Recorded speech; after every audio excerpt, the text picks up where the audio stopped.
Look at the Matthew 5, right? 5:17 is a favorite of Sabbatarians. Jesus said he didn't come to abolish. You're saying he abolished Sabbath? But look at what he goes on to say, Jesus. He actually upturns, he contradicts the penal system established by God under Torah when he says, love your enemies. Unqualified statement. So now you can't kill the burglar according to Torah. And then he talks about adultery in Matthew 5.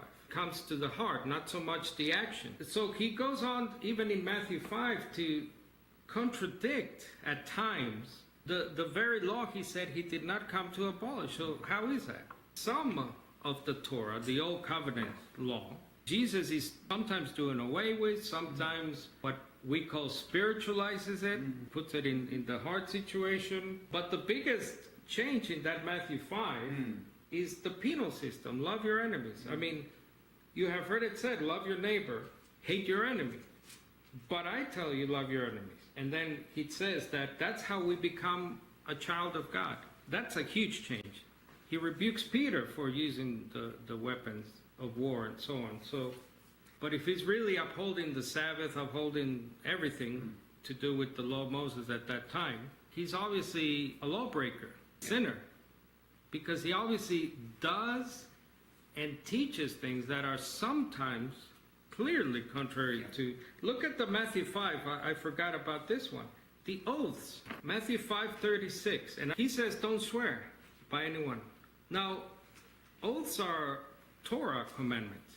Make your oaths to the altar, make your oaths to the priest, make your oaths to God. And Jesus says, do not take an oath, for you cannot make one hair white or black. He does away with the oaths there. And then we read about the temple tax. Remember the temple tax? Peter comes running and says, hey, Jesus, they're asking me, did we pay the temple tax? And then he tells them about the kingdom, a kingdom story. The sons of the kingdom are free. But, so we do not offend them. And that's a weird thing for a Torah-keeping Jesus to say.